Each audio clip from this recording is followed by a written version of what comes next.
When sodium reacts with chlorine, we get sodium chloride or NaCl. But how are things happening at an atomic level? Well, that's exactly what we are going to find out in this video. We will learn how metals react with nonmetals and what are ionic bonds and how are they formed. Well, before we start learning about these, we will have to remember a few things. First, how are electrons arranged in an atom?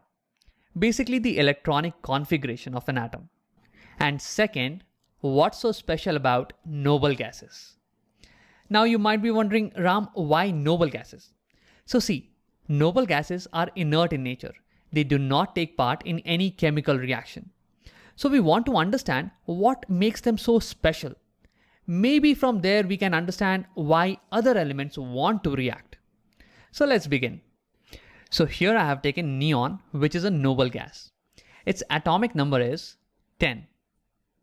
This means that neon will have 10 protons in its nucleus.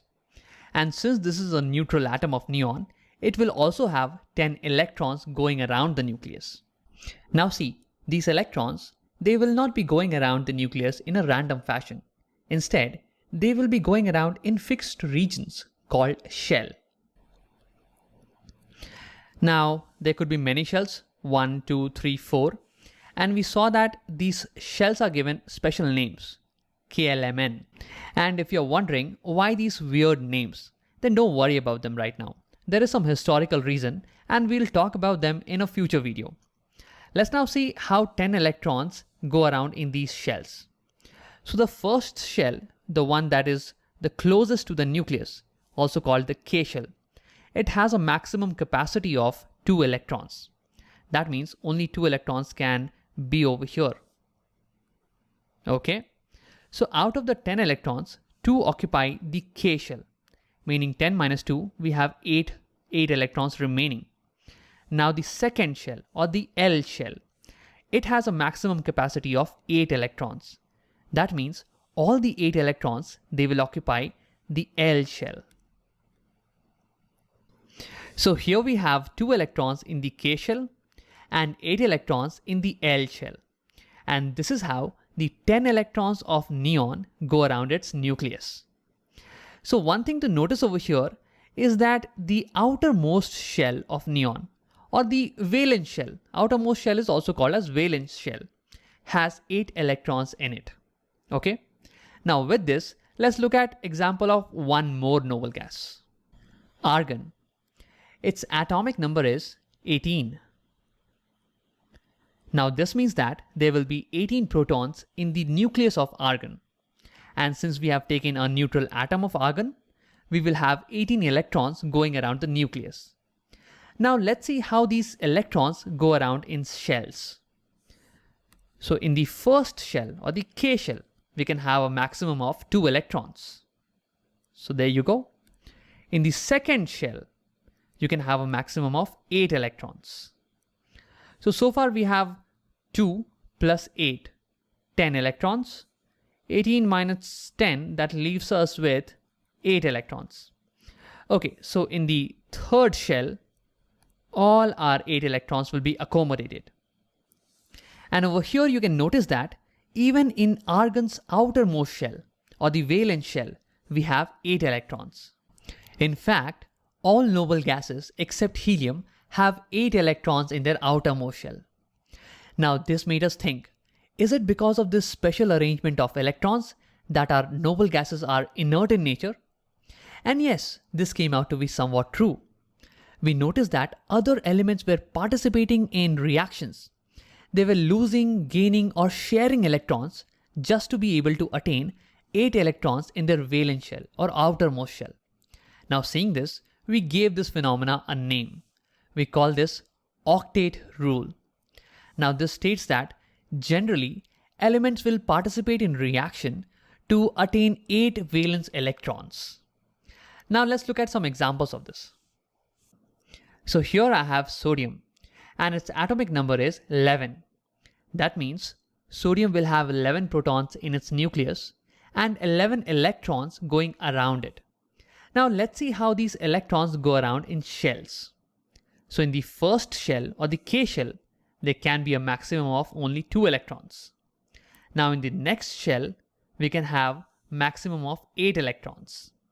So far we have 2 plus 8, 10 electrons, but sodium has 11. That means one more electron is pending. This electron will go to the next shell. Here, this is our 11th electron.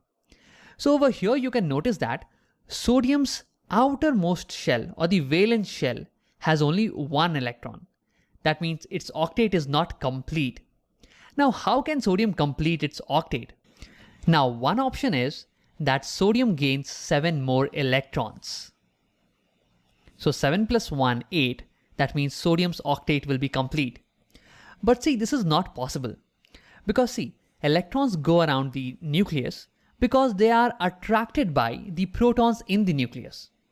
But if you increase the number of electrons by a lot compared to the protons, they will not feel equal amount of attraction, and that's why they will fly off. So that's why this is not a good option. What can happen is that sodium will lose the one electron in the valence shell. And now sodium's outermost shell will be this, the second shell, the L shell. And you can notice that this already has 8 electrons. So by losing one electron, sodium gets a complete octet.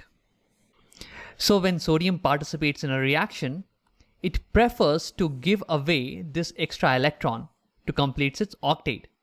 So sodium prefers to give one electron. Now let's look at chlorine. So chlorine's atomic number is 17, meaning it has 17 protons and 17 electrons going around it. Now let's see in which shell how many electrons are there.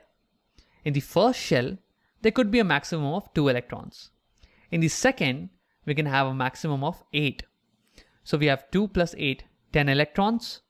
17 minus 10, meaning 7 are remaining. So 7 electrons, they will occupy the outermost shell over here. So here also, chlorine's octet is not complete because in the outermost shell or in the valence shell, we have only 7 electrons. We need one more electron for chlorine's octet to be complete. So chlorine will need one electron. Chlorine will accept one electron. So sodium and chlorine, they seem to be made for each other. Sodium wants to get rid of one electron and have a complete octet, whereas chlorine wants to accept one electron and have a complete octet. And that's exactly how they react. But see, there are a few more things that happen. Over here, sodium was a neutral atom in the starting. It had 11 protons and 11 electrons, equal number of positive and negative charges. But when sodium loses one electron, now sodium has 11 protons, but it has only 10 electrons left.